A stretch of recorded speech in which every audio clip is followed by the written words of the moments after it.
Welcome to Trial Site News Weekly Roundup. My name is Adrian, and I'll be going over some of our top news stories from this past week. Please click the subscribe button and ring the bell to be notified of future videos.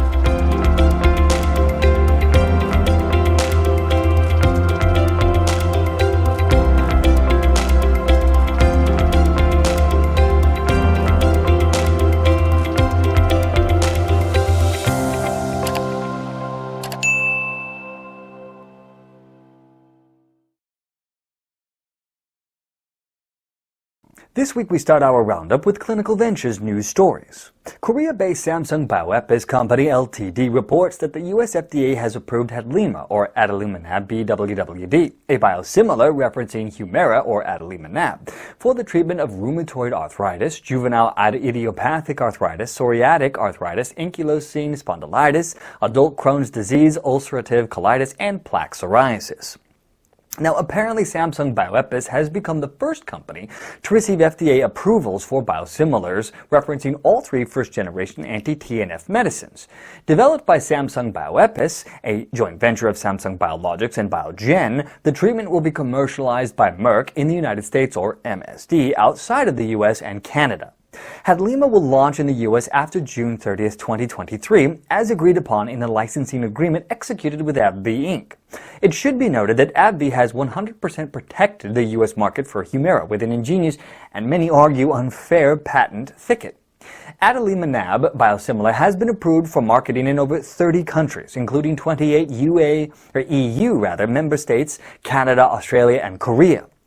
The FDA made its decision based on the data generated from a randomized, double-blind, 52-week Phase 3 study in which 544 patients with moderate to severe rheumatoid arthritis, despite methotrexate MTX therapy, were randomized to receive either HUMIRA or the adalimumab referenced product, ADL. These biosimilars should, all things being equal, help to bring the price down of these drugs. Significant competition for drugs like HUMIRA will certainly be arriving in the near future, and we'll be keeping an eye on this story as we go along. Next up, health informatics company M2Gen announced a $3 million donation to fund 7 teams of science research projects as part of the Oncology Research Information Exchange Network Orion New Oncologic Visionary Awards, or NOVA, program. Each county will bring together researchers from a variety of leading cancer centers around the country, including Orion's founding members, Moffitt Cancer Center and the Ohio State University Comprehensive Cancer Center, Arthur G. James Cancer Center Hospital, and Richard G. Solove Research Institute, to address some of the cancer's toughest questions.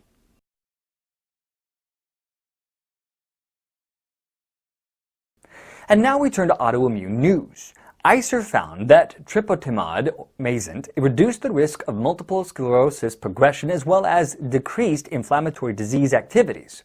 However, its analysis revealed that the drug is priced too high for the market. Now, some argue ICER methods are biased toward a particular point of view, but many in the industry follow their analysis closely. Novartis originally submitted an investigatory new drug application, or IND, in September 2006. The initial protocol for IND 076122 was a trial in 63 healthy volunteers comparing single and multiple dose ranges from 2.5 to 500 milligrams. Novartis had many fits and stops with siponimod. It wasn't until October 2017 that they began NDA discussions, with actual filing in October of 2018. The FDA turned around the final approval at a rapid speed. It was fast-tracked. Just over 5 months later, on March 27, 2018. Then the drug was then approved. Generally, ICER leans on the side of too expensive for the rest of the MS drugs. Now, it was reported that ICER noted that alemtuzumab, Sanofi, and ocrelizumab, Genentech and Roche, were deemed most effective at reducing progression. Next followed by natalizumab, Biogen, and daclizumab, taken off the market by AbbVie and Biogen. Now, ICER reports that overall exceptionally high costs make MS treatments not show well in ICER cost-effective analysis. Now, purportedly, alemtuzumab Sanofi was deemed to be the most cost-effective based on ICER standards. Accepting safety issues, the boxed warning includes sometimes fatal autoimmune conditions, malignancies, and other issues. It is only appropriate for a subset of patients. Dr. Annette M. Langer Gold reported, and I quote, that I don't see us using it at all in Kaiser because no one could seem to think of a reason they would use it over fingolimod, Novartis, and that the drug in of itself has become much less popular both here and in Europe over the last 5 years. Patient groups can be powerful in America, and if they are well organized, funded, and managed, they can influence many millions of people. Patient groups fall into this category. Although MS groups were pleased with its Eponymot approval in March 2019, they surely were disappointed by the high price points. Many MS patients were also happy and understood the incremental value add for someone with MS in the secondary progressive stages. Now, one patient in a Multiple Sclerosis News Today article noted that Mayzent carries a very high price tag, but that her managed care plans pays for therapies that plans don't otherwise cover. Now, we here at Trial Site News are part of the Trial Site Network, which consists of nearly 200,000 patients, doctors, clinical investigators, and more. We talk to a lot of people. Generally, drug prices are too high, and something should be done about it. Send us your thoughts on this topic. Meanwhile, in other autoimmune news, a prominent team of Israeli researchers points out that cannabis could become a serious treatment for severe pain in those afflicted with fibromyalgia. Yet another study pointing to cannabis as a potential medical treatment for pain, as recently reported in the Journal of Clinical Medicine. Now, there is no cure for fibromyalgia, a medical condition characterized by chronic widespread pain and heightened pain response to pressure. The medical research community hasn't found a cause or a cure. The recent study concluded that cannabis, or marijuana, might become an option for treating severe pain. For those that struggle with fibromyalgia that want more information, we are happy to connect.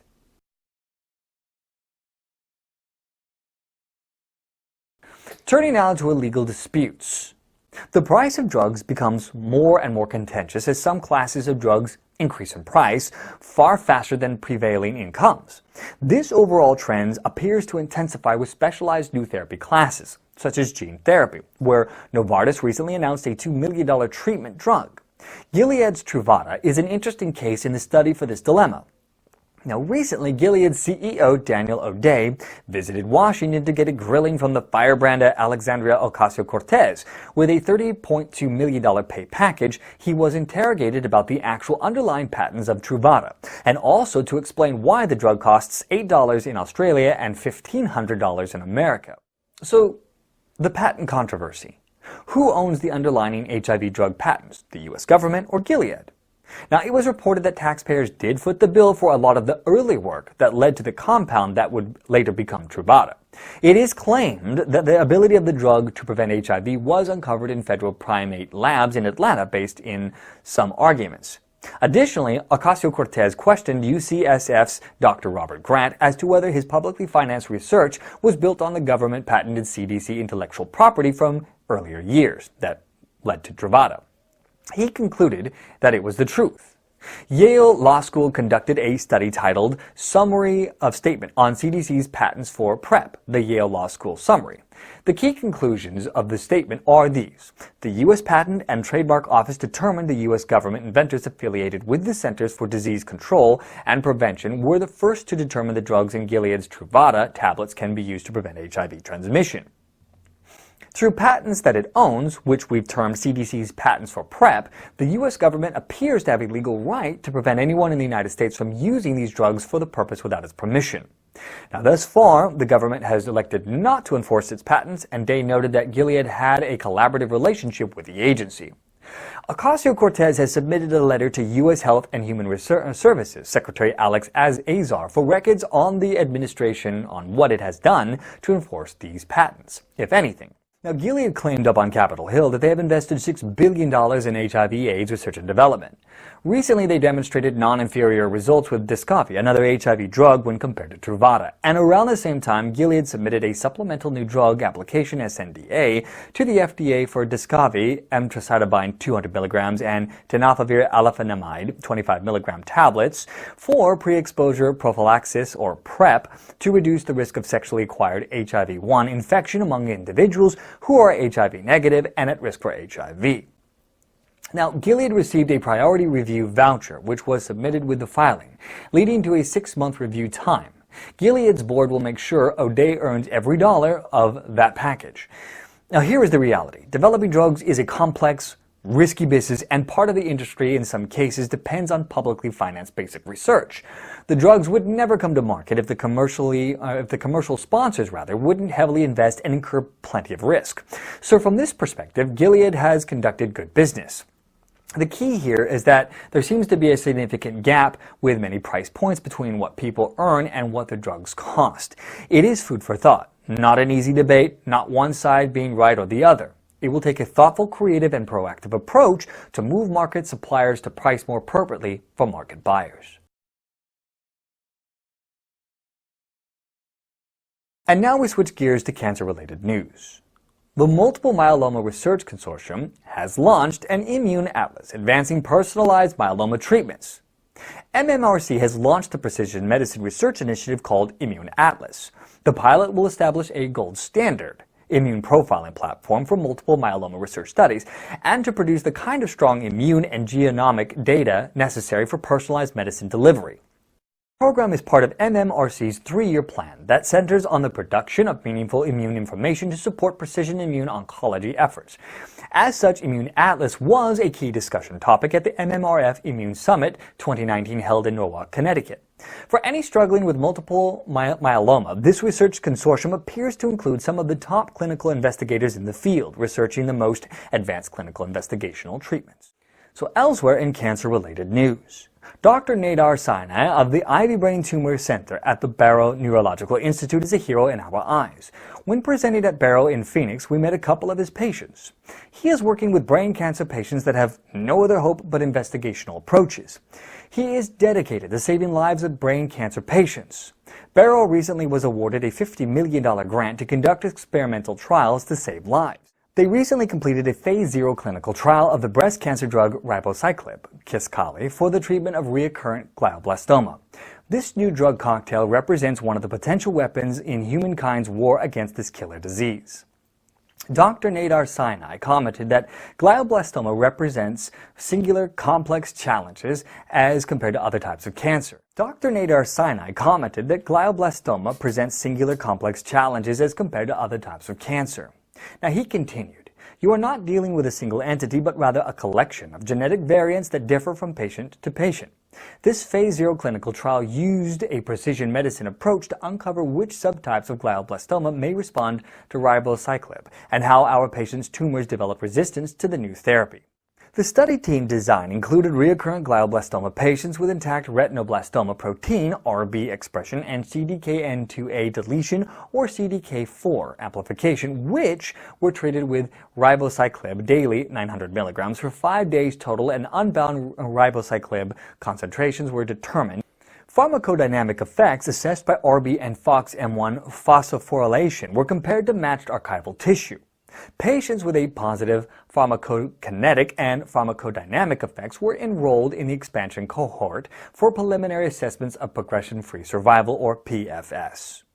Elsewhere, Pelotonia has donated more than $100 million towards cancer research at Ohio State University. The nonprofit declares that $102.2 million donations will establish the Pelotonia Institute of Immuno-Oncology at the Ohio State University Comprehensive Care Center. Dr. Michael Drake, Ohio State president, reported that the OSU CCC, James, is a pillar of strength at Ohio State and in our community. He went on, "Through the Cancer Center, we conduct multidisciplinary research spanning medicine, engineering, food science, public health, and other disciplines in the health sciences. This transformative Pelotonia gift will allow for an entirely new level of collaboration, research, and discovery at our university, a new level only possible at the comprehensive institution like Ohio State. Pelotonia started as a bike ride to raise funds for cancer and has since become a force for change in funding various cancer research projects. It is a testimony of what individuals can do coming together to make a positive impact." And finally, in cancer-related news, MB-102, a CAR-T cell therapy under development by Mustang Bio, Inc., has received orphan drug designation for acute myeloid leukemia, or AML.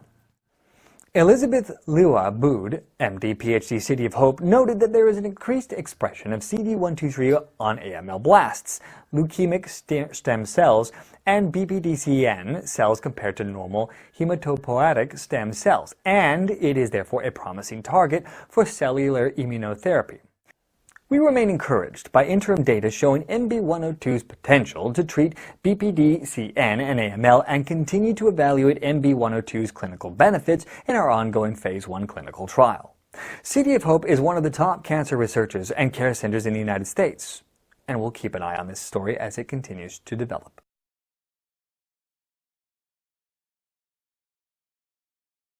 We now turn to SiteWatch challenges. In the full analysis set, pimavanserin showed significant improvement on 2 pre-specified measures of negative symptoms. The secondary endpoint, PANSS, negative symptom scale subscore, and the exploratory endpoint, PANSS Marder negative factor score. The most common adverse events were headache, somnolence, and insomnia. However, the study failed to meet statistical significance, hence not meeting its endpoint. In addition to ENHANCE, a Phase 2 study called ADVANCE is underway evaluating pimavanserin for adjunctive treatment of schizophrenia patients with predominantly negative symptoms. Top-line results from this study are expected around the year-end 2019. Pimavanserin is a selective serotonin inverse agonist and antagonist, preferentially targeting 5-HT2A receptors. These receptors are thought to play an important role in psychosis, schizophrenia, depression, and other neuropsychiatric disorders. Pimavanserin has or was approved for the treatment of hallucinations and delusions associated with Parkinson's disease psychosis by the U.S. Food and Drug Administration in April 2016 under the trade name Nuplazid. Meanwhile, in other SiteWatch Challenge news, thanks to Charles Pollack, Thomas Jefferson University in Philadelphia was to become a global hub of cannabis research, the Silicon Valley of cannabis R&D, if you will. Behavioral challenges, however, leading to sexual harassment charges, triggered a series of events that ultimately put the place in shambles. The new Cannabis Center wasn't around long enough to have its own trajectory of success.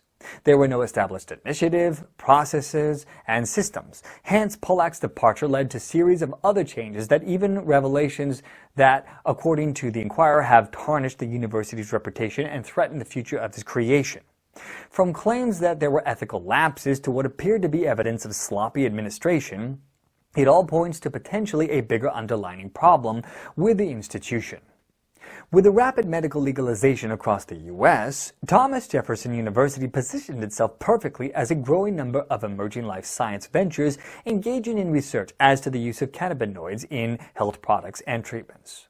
Philadelphia was where it was going to come together. The healthcare complex, the biopharmaceutical cluster, entrepreneurs, and startup ventures all coalescing around what was to be the Thomas Jefferson University hub. And sadly, it appears that this will not be the case.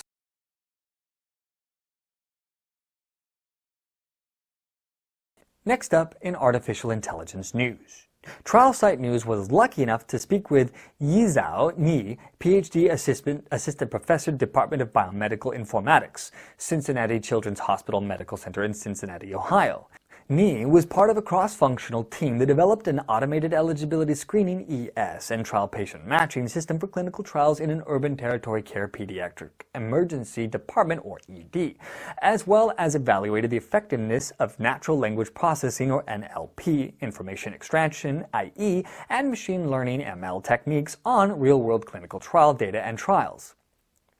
Yizhao Ni reported that the system produced material results in some scenarios, reducing workload by 92% on the gold standard set, with a mean average precision, or MAP, of 62.9%. Ni and the team reported that if they didn't have the automation option, a cancer investigator would need to review 163 patients per trial on average to reproduce historical patient enrollment for each study. Incredibly, the Cincinnati Children's Hospital Medical Center system reduced the workload by 85% to just 24 patients for this research endeavor. Put another way, with no AI-driven natural language processing-based system, the clinical investigator would need to review 42 trials per patient on average to reproduce the patient trial matches that occurred in the retrospective data set. The net takeaway: Ni and team were able to automate 90% of the efforts down to 4 trials, saving enormous amounts of time and hence money. The Cincinnati Children's Hospital Medical Center is a nonprofit institution that's dedicated to improving child's health care. The University of Cincinnati is a public research university. If other health systems and centers are conducting clinical research that is interested in learning more about the Cincinnati patient matching system, they can contact Yizhao Ni, Assistant Professor, Department of Pediatrics, College of Medicine, the University of Cincinnati, at email yizhaoni.ni@cchmc.org or telephone him directly at 513-803-4269. This information will also be provided in the description below.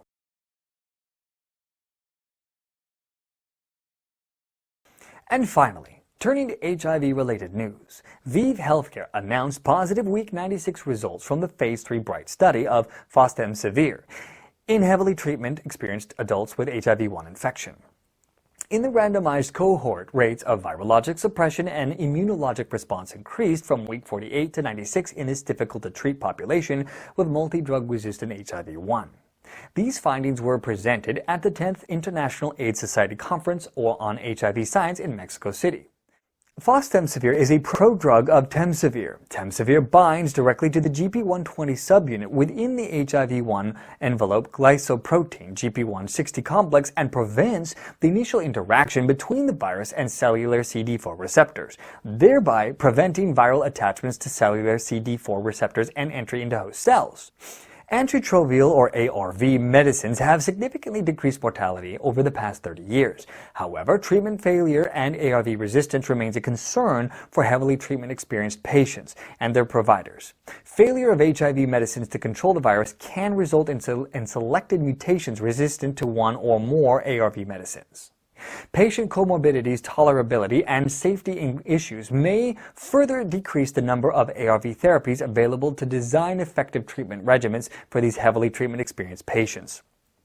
As a result, treatment options that address the complex needs of the heavily treatment-experienced people living with HIV remain a significant unmet need. Do you have any clinical news you'd like us to report on? If so, let us know. Contact information is in the box below. If you'd like to watch more videos, click on the playlists here. Thank you for joining us for this week's Trial Site News Roundup. And remember, subscribe and ring the bell to be notified of updates. And we'll see you next time.